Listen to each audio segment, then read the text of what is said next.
here, I just get to meet all the people that I meet, like, kind of from afar, and then I get to have them right here in the studio with me. So I'm very excited to have gospel recording artist Gene Moore here with me today. How are you? Woo! What's up, Miss Mourette? I love it. I love it. Awesome. Thank you so much for having me. No, thank you for being here. You're looking all cool dude and stuff. I try. Now you're from? I'm from Houston, Texas, and you can probably hear the southern drawl come out, so don't hold it against me. I've been a native of Houston. I am a native of Houston. I've been there all my life, so I can't help it. No, that's a good thing. And we here in Baltimore and Philly, we don't mind natives. We'll give you a pass on today.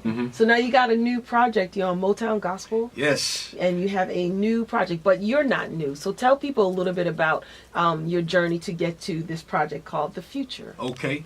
Well, I've been singing professionally as a background singer in gospel for years. I started when I was around 19 singing with Kim Burrell, sung background for her. Nice. I started singing with Kirk Franklin. I was traveling with Kirk for about 7 Very years. nice, yeah. I did spot dates with Israel Houghton.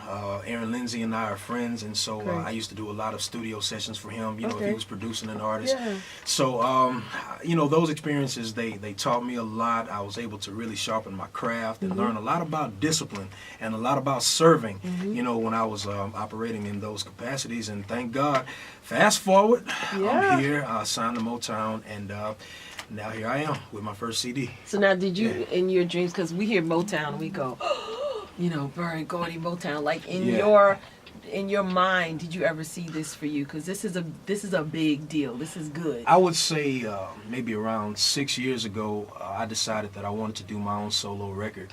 And I didn't really have any plans on trying to shop it. I was just going to do something independently.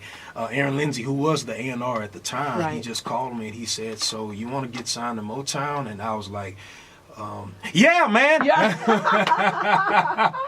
So shout out to Aaron. What up, man? He signed me up.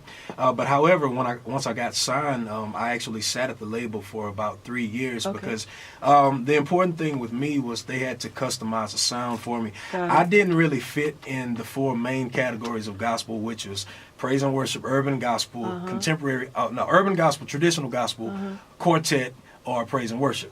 So I just decided, well, I'm gonna just be bold enough to kind of carve out my own lane. I'm really a soul singer that just likes to sing about God. I like that. Yeah, you know, and if you listen to the CD, you know, you'll hear a lot of elements of soul, a lot of jazz, a lot of R&B and gospel, and I kind of consider myself to be the bridge between the old and the new. Okay. So, you know, I just pray that the people love it, and hey, there it is. What's the single on this project? So the single is called Recover. Liking that already. I love good titles. As a songwriter, you know how important that is. You want to draw people in with that, whatever that word is. You know, the title of the song could be like, "I'm going to recover all, and then we're going to have a seat and sit down." But no, recover. And I love the title of the entire project. It's called The Future. How'd you come up with that? Well, The Future is based on my life's journey. I kind of like to parallel it to the Joseph story. A young man who saw great things, but however his circumstances were contrary to that. When I was younger, I saw great things, but however I dealt with a lot of different insecurities and different things in my life that made me feel like I wasn't good enough and it would never happen.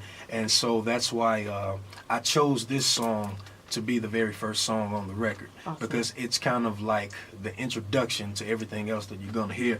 The opening lines of the song says, "There's a seed that's rooted in me, growing inside for my destiny, visions I see, greatness I feel." And so that's why naming this CD The Future was very important to me. So I'm speaking to gospel recording artist Gene Moore. Now, did you write Recover? I co-wrote Recover with Israel Houghton and Aaron Lindsay. That's going to be a terrible song. Oh my gosh, that is so fire. What?